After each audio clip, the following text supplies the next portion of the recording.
Let's respond to a subscriber's question here on the channel. He says, "What uh, is can you switch weights between something like a 0W16 and 0W20 to like a 5W20 and a 5W30, things of this nature? Can you go from one of those to something thicker, different category?" Here's the question right here.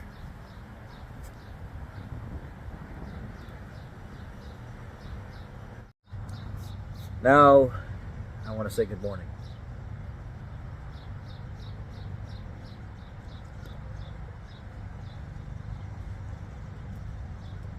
Good afternoon. Whatever you will. Seeing as we are at home, we have a flag. We're going to start this morning off with a late morning with the Pledge of Allegiance.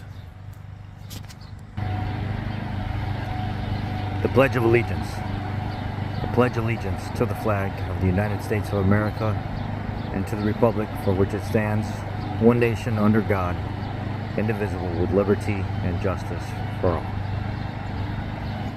Some of you may ask why I do that. Well, it's because we don't do it anymore, and it's sad. The Catholic schools do it every single day. Private schools do it every single day. But the public schools don't do it anymore in lieu of the woke. Some of you may say that's a right-winger cut at the Democratic Liberal Party, and call it what you will. But I believe in old school tradition, and I believe in a lot of old school things today that I still hold near and dear and true to my heart, and I'm going to continue doing that and promoting that here on this channel with my daughter, and raising her the way that is close to true traditional values as possible. And that's just how it's going to be. Before we get started with the talk of oil in general, let me give you some key points about thin oil versus thick oil. Thick oil will make your engine sound smoother, cleaner, less noise. Thin oil gets in areas faster, quicker, and reduces the heat inside that component. If you think about it, the faster it can get in, the faster it can get out, the more it can remove heat with it. Thicker oil has the opposite effect. It takes longer to get in, longer to get out, but at the same time quietens those components down a little bit more, offering maybe just a little bit more oil pressure, a little bit more shear strength, possibly a little bit more quietness, but not more reduction of heat. And heat does ruin components faster.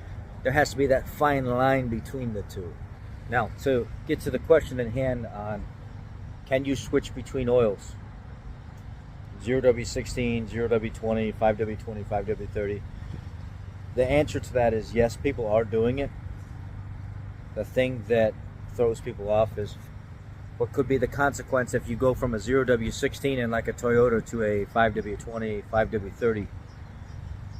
Well, most of it is a grab at EPA ratings is what it is. Most of it is a grab at fuel economy and certain tax credits and promotions from the government and the EPA. That's why the manufacturers do it. A lot of it is it's all government manufacturer BS, trying to push for as close to zero emissions as possible, trying to save more fuel. Thinner the fuel, the less rotating resistance, thus turns into increased fuel economy. So people see this as a win. Get better fuel mileage. That means I'm better off in the long run. I won't be driving a vehicle with a 0W20 or 0W40 weight oil. It's not going to happen. What's the purpose of it? Well, the purpose of it is to save fuel. Pennzoil says using a 0W20 could save up to 2% on your fuel. If you took a 5W20 and you put it in a 0W20, would you notice the fuel saving difference? More than likely not. You'd have to have a very, very, very, very large tank, like a 60-gallon tank, to see the effect of that. So chances are you're not going to see the effect of going from a 0W20 to a 5W20. And a lot of manufacturers give you a spec that you can sit inside that range anyway, so a 0W20 can be a 5W20 or a 5W30, or a 0W16 can be a 0W20 or a 5W20. Just all depends on the manufacturer. The other side of the argument would be if you increase the viscosity of the oil too much and those components aren't designed for that, something such as a 0W16, You're going to mess up timing because it's all based on oil flow. And the thicker the oil is, if the components aren't designed for that weight of oil to flow through it, will you restrict and reduce the performance of that vehicle and possibly cause damage because you're using a 5W30 and a 0W16 engine and you have VCT phasers and solenoids and things of this nature that have to operate based on oil flow? You can. But let's turn the coin here. Stop talking about all that. I see plenty of people on Reddit and stuff like that that are running 5W20 in their 0W16 engines, 5W30, and they don't have any problems. There can be problems, though. When I had this big tree here trimmed down a couple years ago, this tree's like over 100 years old. It's one of the biggest trees in the neighborhood. It's what they call a garbage tree. It's a maple tree. That tree cost me $900 to have the umbrella raised about 15 feet, 20 feet. They went around, they trimmed the umbrella, raised it up, said a couple years I'd have to do it again. The guy pulled up in a 2013 or 2014, something like 2012, whatever. Or it was the first gen of the new body style F-150. I think it was a 13 is what it was. It had 440,000 miles on it. And the man from 30 miles, brand new, has only run 15 W40 through that engine. He said, when I drove from the dealer up by Chicago and I went down to Mokina, Illinois, I got to my shop and I dropped that factory oil out of that engine immediately, which is a 5W20 oil. I believe it's 5W20. And I put 15W40 in, and that's the only oil that's been run in this engine from day one, brand new. No phaser problems, no solenoid problems, no timing problems, no none of that crap. And he said, the only thing I've ever had to do to this engine is put a purge valve on it and a water pump. And I got 200,000 miles out of both of them almost before I had to replace them. Never did timing chains, never did phasers, never did guides, never did any of that.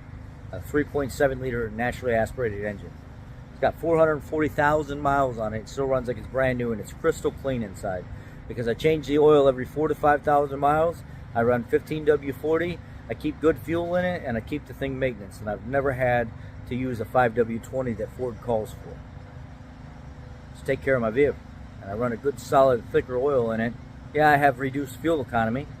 You know, I went from 22 miles to the gallon on the highway, 23 miles to the gallon on the highway, down to 20. But my engine makes no noises at all. It's super sound, and it has no problems at all. We see this time and time and time again where people are doing stuff just like this gentleman is doing, but not a single issue. So I'll leave this question to you. Do you really think that the oil they're telling you to run in your vehicle is because it benefits that engine more? Or maybe it's just so they can get their tax credits with the government, save on that fuel economy, and have better ratings with the new vehicles that they're putting out. And it's not necessarily the best thing for that engine.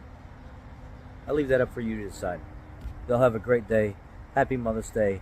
I love y'all. Be blessed. Remember, be kind. Don't be mean to people. It just doesn't pay.